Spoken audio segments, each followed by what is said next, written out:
bilang mga Kristiyano Katoliko, narinig natin sa unang pagbasa mula sa aklat ng Genesis, it is not good for man to be alone. Hindi maganda, hindi mabuti sa tao na mag-isa. Kaya binigay ng Diyos ang mga hayop kay Adan. God gave him power and authority to name all the animals. Pero hindi naging masaya si Adan sapagkat hindi niya nakita ang kanyang kauri. Alam natin ang istorya, pinatulog siya ng Diyos. Nung pagising niya, ang sinabi ni Adan, flesh from my flesh, bone from my bone. My dear brothers and sisters, Eve became a gift to Adam, and Adam became a gift to Eve. Kaya po sa may mga asawa, sa mga mag-asawa na nandito ngayon, ang inyong asawa, babae o lalaki, ay biyaya ng Diyos para sa inyo. Your husband and your wife is God's gift for you. It is not an accident because God knows what is best for you, what is best for all of us. Hindi yan aksidente na ito yung nagiging asawa mo, asawang lalaki o asawang babae, sapagkat yan, siya ang biyaya ng Diyos na ibinigay sa iyo. At narinig rin natin sa ikalawang pagbasa mula sa sulat sa mga Hebreo, Jesus became lesser than the angels, and it is confirmed by the letter of St. Paul to the Corinthians, first letter to the Corinthians. At marami pang sulat si San Pablo sa mga taga-Filipos. Kahit si Jesus ay Diyos, ibinaba niya ang kanyang sarili para sa atin. Siya ang may-ari ng buong sanlibutan, pero nagpapakumbaba siya dahil sa kanyang pag-ibig para sa atin. Pagpapakumbaba. Narinig rin natin sa ating Ebanghelyo na nagtanong ang mga Pariseo kay Jesus kung naaayon ba sa batas na maghiwalay ang mag-asawa. Nagtanong sila sapagkat hindi dahil hindi nila alam ang kasagutan, kundi gusto nilang subukin si Jesus. My dear brothers and sisters, kung ang asawang lalaki ay biyaya ng Diyos para sa babae, at ang babae biyaya ng Diyos para sa lalaki, in other words, the moment you divorce your husband or your wife, you not only divorce your husband or your wife, but you lose protection, not only your husband and your wife, but it is God Himself whom you disconnect yourself.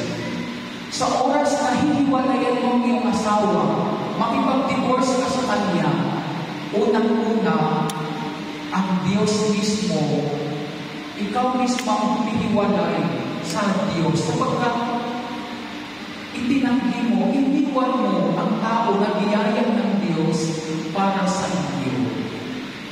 My dear brothers and sisters, this is a good opportunity for us to think about. Napakadaling makita ang Diyos sa panahon ng kasaganaan. Sa buhay mag-asawa, napakadaling makita kapag mabait ang asawa mo. Napakadaling makita ang Diyos. Kapag marami kayong pera bilang mag-asawa, napakadaling makita ang Diyos. Kapag sa inyong panalangin bilang mag-asawa, dinilig ng Diyos, napakadaling makita ang Diyos. Pero sa buhay mag-asawa, kapag nahihirapan ang asawa sa kanyang asawa, hindi na makikita ang Diyos, hindi mo na nakikita ang Diyos sa asawa ko, ayaw ko na sa iyo, suko na ako, iiwan na kita. My dear brothers and sisters, our sufferings is a glimpse of seeing and knowing deeper our relationship to God. Ang ating paghirap, yung asawa na biyaya ng Diyos. Be patient and be humble. Magpapakumbaba sa bawat isa. Kasi si Kristo nagpapakumbaba, tayo rin sa buhay natin, kailangan magpapakumbaba sa bawat isa. Halimbawa, kung asawa mo dakdakera o dakdakero, ialay mo na lang sa Diyos, Panginoon, salamat sa biyaya na binigay mo sa akin. Ang asawa mo dakdakero o dakdakera, ito ang tutulong sa akin para maging banal ako, para maturuan ko ang aking sarili na magpapakumbaba. Our sufferings, our difficulties, our challenges will bring us new lessons in life. My dear brothers and sisters, ang buhay pag-aasawa ay hindi dapat minamadali. Kailangan pag-aralan, kailangan kikilalin natin, kikilalin ninyo ang inyong aasawahin. Kasi minsan nakakalungkot sa panahon natin ngayon, isang buwan pa lang, isang linggo pa lang nakikilala sa Facebook or sa Messenger, nakipag-relationship natin. Hindi pa kilala ang bawat isa. Ang buhay pag-aasawa is a covenantal relationship. It is forever. It is not transactional. Ang pag-aasawa, kaya sabi ninyo sa inyong kasal, in richer and in poorer, in sickness and in health, till death do us part. This is not a joke, but this is a reality that husband and wife must ponder in their hearts. We should not neglect our brothers and sisters. Do not neglect the gift of God given to you, but rather endure forever patiently. Sapagkat ang mga taong magpapakumbaba, ang taong mapagmahal at maunawain sa kapwa, ay pagdating ng panahon, mag-aani rin ng kabutihan mula sa Diyos. Sabi ni San Pablo, dapat magmahalan tayo sa bawat isa, sapagkat sa pagmamahalan, magagawa natin ang lahat.